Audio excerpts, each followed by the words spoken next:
All right, I want to welcome everybody to the Des Clark Alex Brown show without Alex Brown tonight. So it's just me and my nondescript white guy. I am nondescript. Co-host. We're going to pilot this show tonight without Alex Brown. So without any further ado, it's time to get started. Let's get started. How are we doing tonight, Tilted Kilt? Good to see everybody tonight. Thanks for coming out.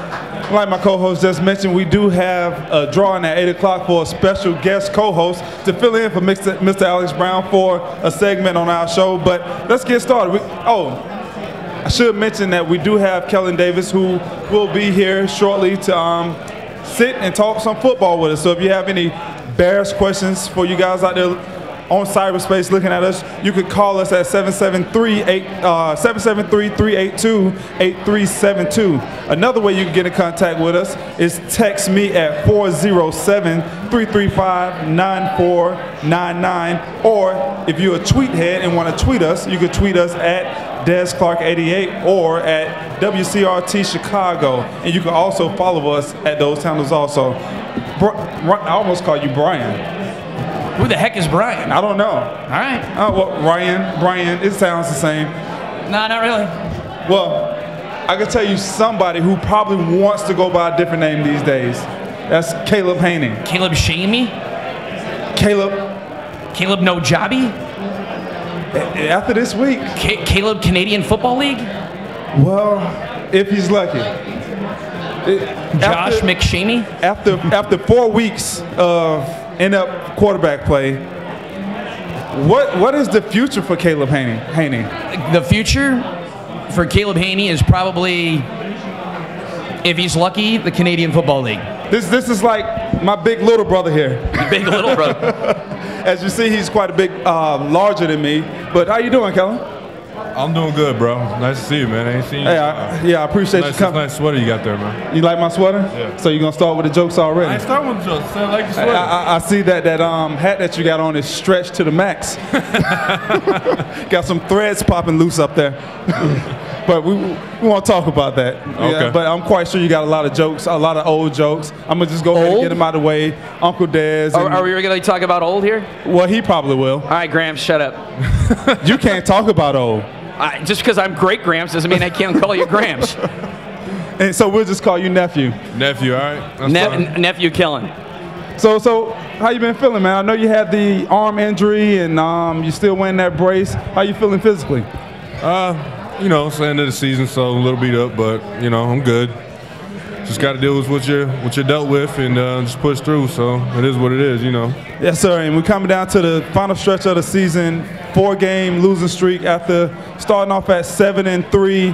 Everybody had that good feeling about the Chicago Bears going into the playoffs. Now people are kind of feeling like we may be slipping away from the playoffs. What's the feel in the locker room these days after this 4-game losing streak and losing so much firepower on that offensive side of the ball? Well, man, you know how it is after a 4-game losing streak. You know, it sucks. It's not fun, and everybody's looking for answers and trying to figure out what we need to do to win the next game. And I mean, bottom line, we just got to execute better and have less turnovers and, you know, score more points. I mean, it's really simple, but that's obviously not that simple on the field. Yeah, because you actually got to go out and do it against other guys that's trying to stop you from doing it. Yeah. That's the hard part. When that guy lines up across from you and you're trying to block him and he's trying to go the other way. So that causes a big problem there. But staying on the offense, everybody knows Caleb's been struggling. And 0-4, they decided to make the switch.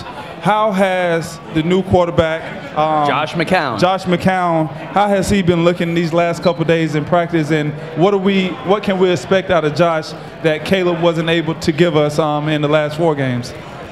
I mean, he's been looking good the last couple of days of practice, and I think what they're trying to look forward to is maybe because he's more of a vet, and you know, he's played on some teams and had more experience than Caleb.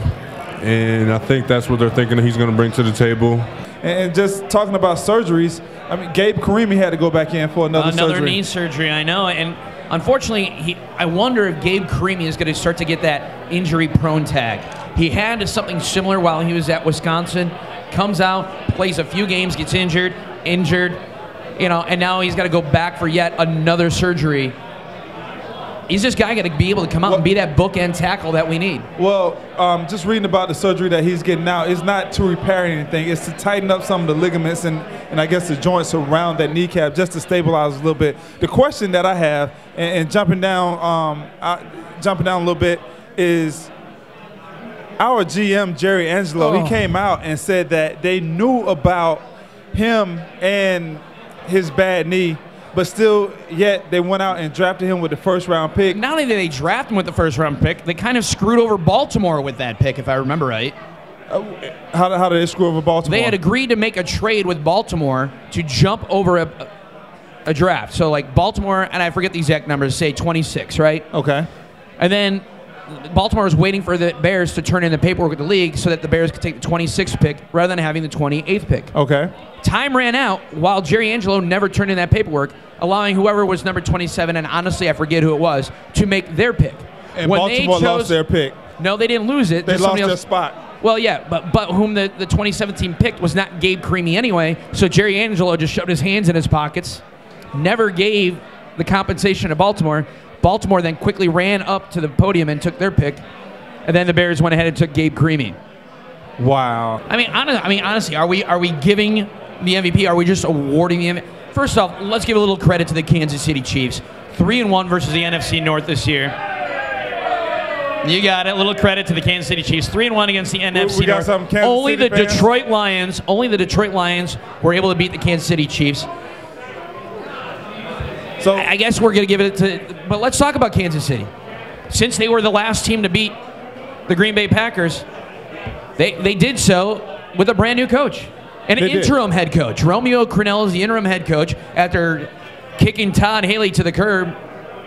Is he your guy? Which I don't understand. It's a couple fires that I don't understand. Todd Haley is one of those fires because they won the division just last year. They're in the playoffs last year. I believe for him to be fired, it had to be something else internally that was going on. The other fire that I really don't understand is Tony Sparano. He's a guy, after a 4-game win streak, they lose one game, and now he's fired when he's getting it turned around. He was already on the hot seat. Yeah, he was on the hot seat for a while. Before the season started, it took him a while to get there. Yeah, they had some quarterback health issues, but they really never had, I mean, you go back to last year, and they had already started talking to other coaches while he was still the coach of the Miami Dolphins. They wanted Harbaugh. Right. I can't think of a more deserving young man than Derrick Rose. He plays his heart out, and every single time he's on the floor, he never does the Scottie Pippen and takes a game off, or, oh my God, my migraine's acting up. 1.8 seconds. Yeah. He doesn't do that. He plays his heart out to the whistle every single time. He represents truly what Chicago believes his work ethic is, the city that works. Blue collar type work ethic. And I applaud, not only do I applaud Derrick Rose, but I want to applaud Jerry Reinsdorf and Gar Forman for handling that business and getting it done and treating him the way he deserved to be treated. If only Jerry Angelo could watch that. I'm sure if the Bulls brass could have gave him a 10-year deal, they probably would have. Yeah, because I think he's truly a guy that they want to keep around for the lifetime. Oh, not only do you need to keep him around, you need to make sure you put him in the best position to win.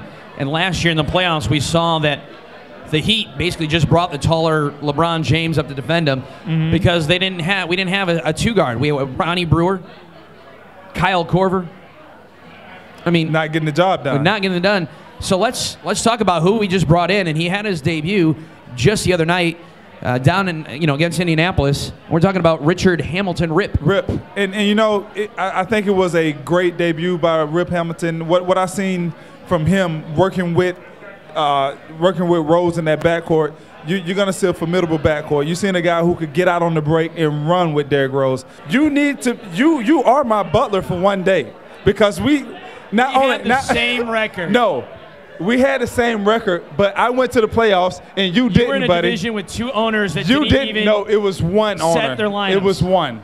And you know what I looked at? You was in the other division with the other one. No, I wasn't. With the Red Devils. No, I was in the #1 rated division. I am still power ranked higher than you are. I went to the playoffs. Power ranked higher than you are. I went to the playoffs. Over 200 more points. I won a game in the playoffs. You did not make it to the playoffs. I got a bye week. You are my butler for a day. Appreciate y'all tuning in to the Des Clark, Alex Brown, and our Non-descript white guy show. Ryan Steele. Follow us on Twitter. Follow us on Twitter at Des Clark88 and WCRT Chicago. You could have been anywhere tonight, but you was here with us, and we thank you for that. Good night. We're over.